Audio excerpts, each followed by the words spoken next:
কালকি movie এই Indian সিনেমার জন্য একটা কলঙ্ক। যদি আদিপুরুষের মুভির মেকার্সরা যদি কালকি মুভিটা দেখে নেয় না, তো তাদের বুক গর্বে চওড়া হয়ে যাবে, কারণ এতটা ওয়াইয়াত লেভেলের মুভি হয়েছে এই কালকি। Wake up to reality. So ভাই লোক, ফাইনালি আমি কালকি মুভিটা দেখে নিয়েছি।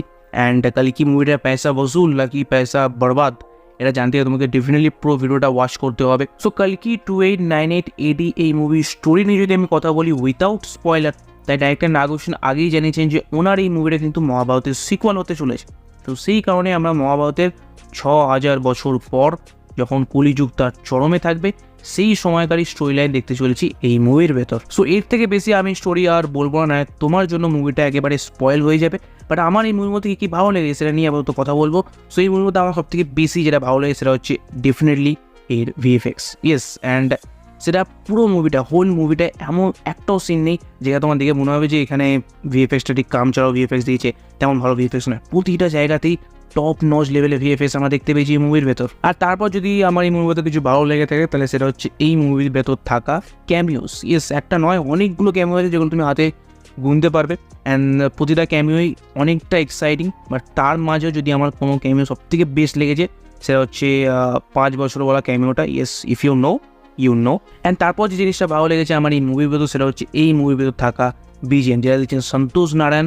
অ্যান্ড সেটা অ্যাকশন সিকোয়েন্স হোক বা ইমোশনাল সিন হোক, প্রতিটা জায়গাতেই এর বিজিএম এই মুভিটাকে আরও একটা উপরে নিয়ে চলে যাচ্ছে। অ্যান্ড এতটা ব্রিলিয়েন্ট, এতটা অসম বিজিএম ছিল, যখন তুমি থিয়েটার থেকে বার হবে তখনও তুমি মনে মনে গুনগুন করবে, অ্যান্ড মাথায় সারাক্ষণ সেই বিজিএমটা ঘুরপাক খেতে থাকবে। অ্যান্ড তারপর যে জিনিসটা ভালো লেগেছে সেটা হচ্ছে এই মুভি ক্লাইম্যাক্স আর তার ভেতরে থাকা অ্যাকশন। আর শুধুমাত্র এক টাইপের হ্যান্ড টু হ্যান্ড কম্ব্যাট নয়, আরও অনেক ধরনের ডিফারেন্ট স্টাইলের আমরা অ্যাকশন এই মুভির দেখতে পেয়েছি। অ্যান্ড যেটা দেখার পর তোমার মনে হবে যে হ্যাঁ ভাই, এটার জন্যই তো আমি পয়সা খরচ করেছি। বিকজ ক্লাইম্যাক্সের ওপর ডিপেন্ড করে যদি কোনো মুভিকে রেটিং দেওয়া হয় না, তাহলে আমি কালকি মুভিটাকে 5-এর ভেতর 6টা স্টার দিয়ে দেবো। ইয়েস, কারণ সেই ক্লাইম্যাক্সটা পুরোপুরি ওর্থিট ছিল, মানে আমার পয়সা পুরোপুরি বসুল করে দিয়েছে। অ্যান্ড তার পাশাপাশি যে মহাভারতের গ্লিমসগুলো দেখানো হয়েছে মুভির ভেতর, সেগুলো টোটালি মারাত্মক। ইয়েস, আমরা ভেবে থাকি যে তখনকার টাইমে যখন তীর ধনুক তরোয়াল ছিল তখনকার যুদ্ধ এরকম হতো সেরকম হতো, বাট অ্যাকচুয়ালি কেমন হতো, অ্যাকচুয়ালি কতটা ডেডলি হতো, কতটা খতরনাক হতো, সেটা এই মুভির মধ্যে দেখানো হয়েছে।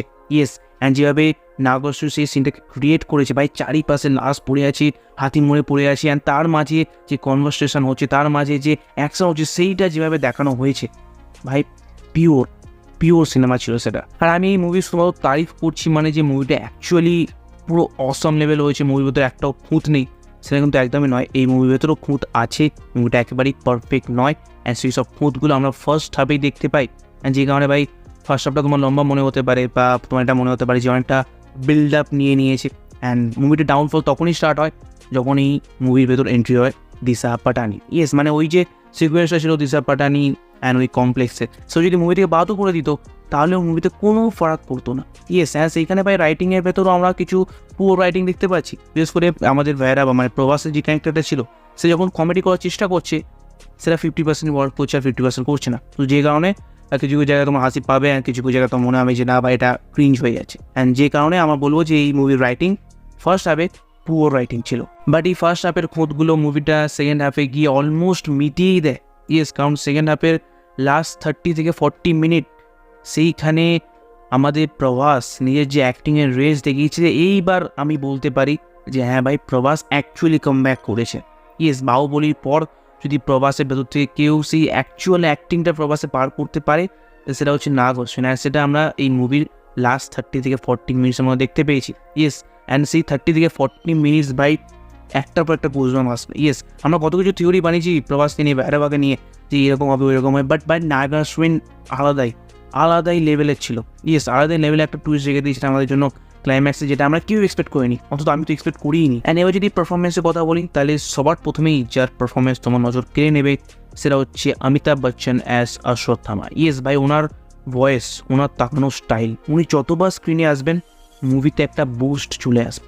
ইয়েস, অ্যান্ড ওনার ভাই স্ক্রিন প্রেজেন্স পুরো গডলি লেভেলের ছিল এই মুভির। ইয়েস, যেহেতু উনি আগের যুগের মানুষ, মানে এই যুগের মানুষ নয়, সো উনি যখন কলিযুগের মানুষের সামনে আসছেন না, যেহেতু ওনার হাইট 8 ফুট, তো ভাই একদম একটা পিঁপড়ের মতো মানুষদেরকে উড়িয়ে দিচ্ছেন। ইয়ে জাস্ট উড়িয়ে দিচ্ছেন, এতটা পাওয়ারফুল অশ্বত্থামা।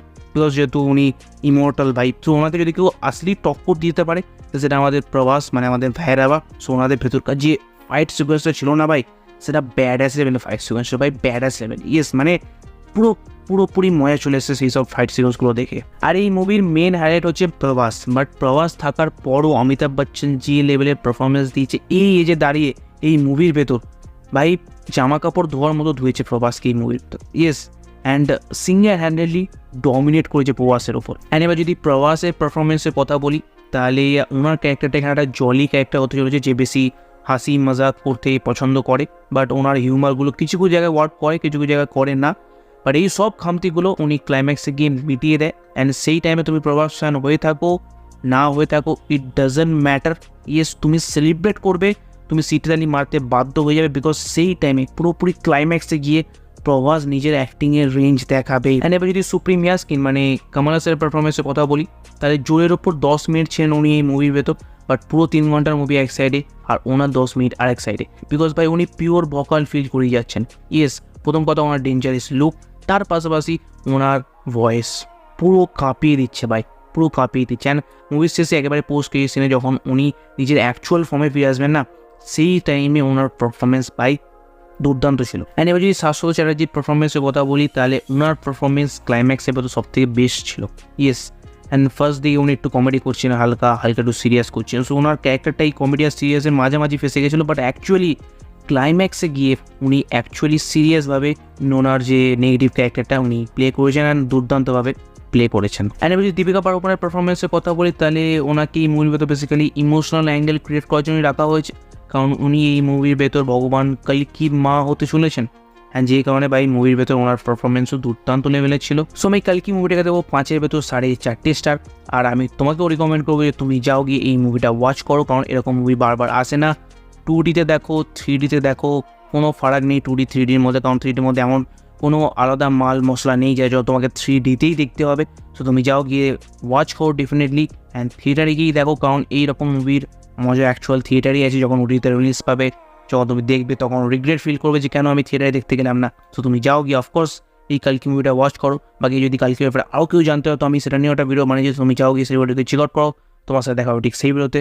So by.